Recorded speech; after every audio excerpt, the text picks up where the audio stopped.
The first piece of coaching that I would give around what to do with fire costumes is, I mean, obviously I'm talking fire safe. Some people are willing to use non-safe fabrics, but I am not that person.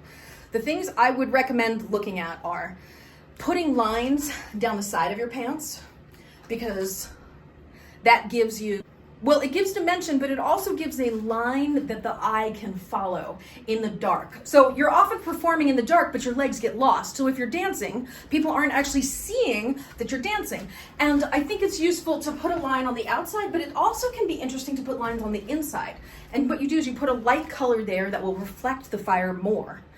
The easy way to do it is you cut the seam of a pair of pants, and then you put a flared strip all the way around the, you know, from the ankles all the way up through the gusset, and you make it flared so that you've made a bell bottom, and you have this nice thing that peekaboos when you move your leg, right? So they'll see it on the inside of your leg.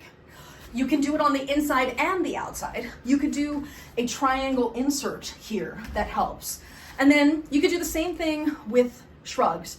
The easiest recipe I've seen for a shrug is to take a pair of leggings and cut the gusset of it so that comes over your head, and now the legs become your sleeves. And then what you can do, it's such an easy thing, and you put it down so that it's covering just below your boobs. This is great if you're using fans, especially if you want to do folding work with your fans and you don't want to be hitting your arms.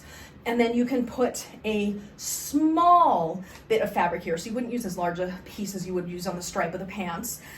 Or HPV, heat press vinyl, so you get a Cricut, you get it cut out with a Cricut machine or something, and then you have little symbols. It could be, I mean, you could have like little flames that you put on your costume, or you could do like the 4-petal anti-spin on there, right? And then if you use heat press vinyl, it's totally safe because you put that much heat on it to actually apply it.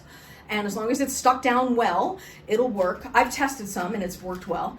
And then you can put it so that you have, especially if you get the reflective kind, you can now have a reflective surface down your sleeve, or you can put it across your chest, or you can put it on your back, or you can put it on the center of your back here, or you can put it on your butt, or you can put it down your legs. If you have a Cricut, you can print it yourself. I'm gonna actually take a picture that has good contrast. If you have a black and white photo, you could just pick out the color that you don't want, and then the other color you print. Or it'll cut that color, that shape out. So you could do that in heat press vinyl in those shapes, and then you could heat press home. I mean, I got a serger because I thought that solved my problem, and it did. It was much easier to do with a serger. Yeah, because the serger will, well, the thing is you just line up the fabric and then it cuts off the excess as it makes the seam. And boom, you're done. This is why the serger is so much better than a sewing machine. With a sewing machine, if you're gonna do what I said, you have to pin the whole thing, and then you have to sew it.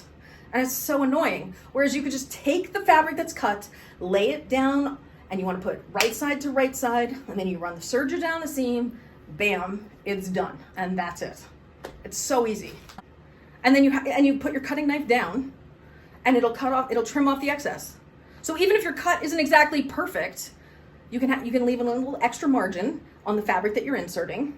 And then when you line it up, so your knife would be here. As it's running through like this, it sews back and forth, back and forth, back and forth, and cuts as it's being fed. And the most frustrating part of using a serger in my experience is threading it, because it might take a half hour to thread it. That I think sometimes hand sewing is easier than using a machine when you're just using a sewing machine. I don't feel the same way about a serger. A serger is like miraculous. And if you're using the same stretched kind of fabric next to each other and you're serging, it's just, dude, so this is a serge seam. Okay, so I designed this especially as an outside seam. I wanted it to be outside so that it was showing as a contrast with some color. But you could do it as an inside and it would look like this. See? Yeah, it's amazing. It's heat press rhinestones. I used my heat press for my Cricut, but yes, you could use an iron. I couldn't find it anymore. I can't find this kind, but they do have heat press. I got them on Amazon. You could do fabric glue, but I feel like it's slow. It's the whole hotfix thing. I sent you links a while ago. It's hotfix. Yeah, it's hot fix. So this is all hot fix. But this is strips as opposed to individual stones. So you could get individual stones. Well, it looks better than my sewing too. Serger does look better than a sewing machine in my opinion. But also I've been practicing for a long time. I made the decision that I was going to make this investment because I wanted to be a better presented performer and I wanted to have better costumes. And then I went to people to get costumes and the quotes I got were like, oh, 500, 700 for the sorts of things I was looking for. And I was like, well, I could get a machine and a whole bunch of fabric and I could make something for less than what you're going to charge me. And I did. And then as I started doing it more. And then what I did to teach myself how to sew was I went to the thrift store and I got thrifted items that didn't fit me and I made them fit me by putting them all together. Hot fix may be your quickest solution. Or even if you've seen that dress that I have that has the rhinestones on it, that it was in my profile. It's in my profile picture that I have on Facebook right now, which is the one where I'm hooping and doing poi at the same time. There's a whole bunch of rhinestones on it. That whole design is just rhinestones. And some of them were actually glued, not hot fix. Because the bigger ones, I do actually think the glue works better than the hot fix. It's hard to get it hot enough unless you have a heat press, which I didn't have at the time when I made that. Oh, no, E6000 it. No. Yes, E6000. Don't fabric glue. Yeah. No, E6000 is a much better choice, but the problem from my perspective with doing an outfit with E6000 is it takes a long time because if you move it while it's still wet, the stones don't necessarily stay set in the right place if you accidentally hit them on something as you're working with the outfit. So it can take a while. That's the only thing.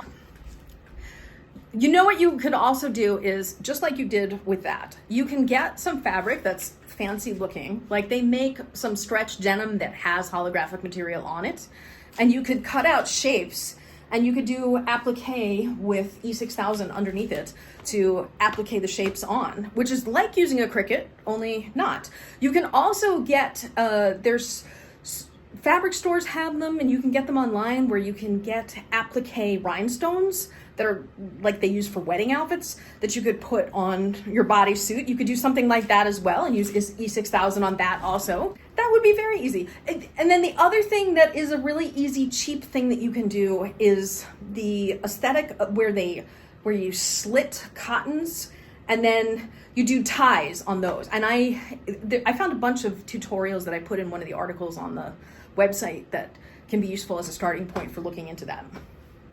Put another layer underneath, and then you have the color contrast.